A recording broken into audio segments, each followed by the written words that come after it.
bienvenue à cette autre émission. Alors bien-aimés, nous allons aborder un thème en ce moment. Alors le thème veut tout simplement dire un bon croyant est un vrai entrepreneur. Chapitre 29, versets 4 à 7. Écoutons bien-aimés ce qui est écrit. Ainsi parle l'Éternel des armées, le Dieu d'Israël, à tous les captifs que j'ai emmenés de Jérusalem à Babylone. Bâtissez des maisons et habitez-les. Plantez des jardins et mangez-en les fruits. Prenez des femmes et engendrez des fils et des filles. Prenez des femmes pour vos fils et donnez des maris à vos filles, afin qu'elles enfantent des fils et des filles. Multipliez là où vous êtes et ne diminuez pas. Recherchez le bien de la ville où je vous ai mené en captivité et priez l'Éternel en sa faveur parce que votre bonheur dépend du ciel. Alors bien-aimés, voici le peuple d'Israël ici était en captivité à Babylone. Et le Seigneur l'Éternel lui-même précise cela. Alors c'est la même chose avec le croyant. La Bible dit que nous sommes juste de passage par terre et sur terre, dans ce monde. Mais est-ce que parce que nous sommes de passage, nous sommes juste des pèlerins, nous n'allons pas investir? Loin de là, parce que c'est une fausse conception de la vie chrétienne. On n'a pas à trop s'investir parce que nous sommes des passagers dans ce monde.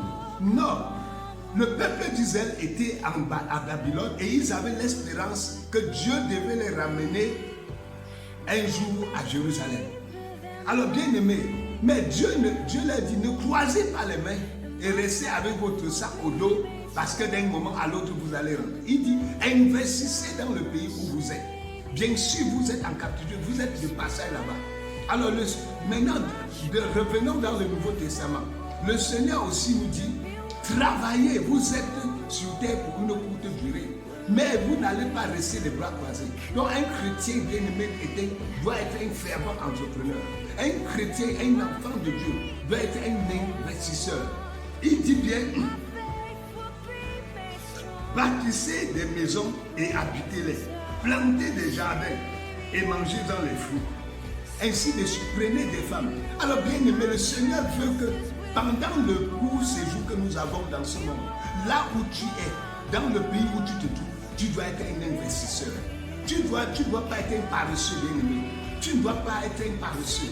Le Seigneur est contre la paresse.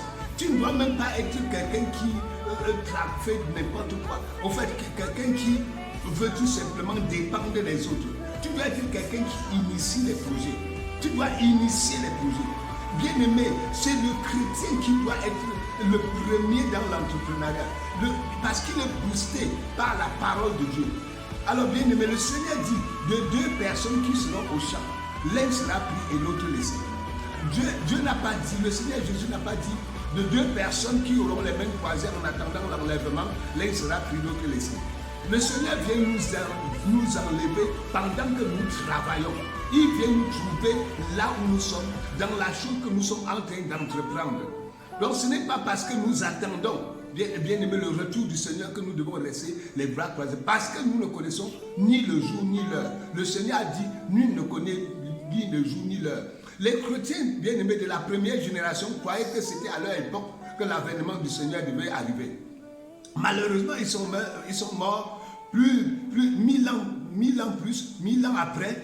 Il n'y a pas toujours eu l'enlèvement. Ce n'est pas dit que l'enlèvement ne viendra pas. Parce que le Seigneur Jésus dit dans sa parole que 1000 ans sont comme un jour devant le Seigneur. Et un jour est comme 1000 ans.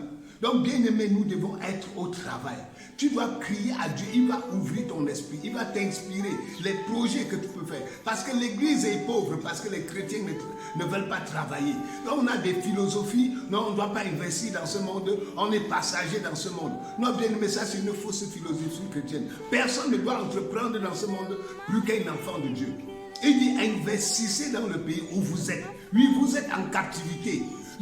Tu vas laisser des maisons. Le jour de la délivrance de l'Éternel ne vient pas te trouver en tant qu'un chômeur. Le jour de la délivrance de l'Éternel vient te rencontrer en tant qu'un investisseur. Vient te rencontrer, bien-aimé, en tant qu'un producteur, en tant qu'un bâtisseur. Tu vas laisser des maisons. Tu auras des fils et des petits-fils. Tu es un entrepreneur bien-aimé, tu es appelé à entreprendre. C'est ça le plus évangile. Le chrétien ne doit pas être perdu dans la société. Bien-aimé, le Seigneur t'appelle au travail. Alors change ta façon de penser et demande au Seigneur de t'inspirer par son Esprit Saint et tu seras un instrument de bénédiction pour ta société. Shalom, shalom, c'est votre serviteur, l'apôtre Pierre Négui de la mission.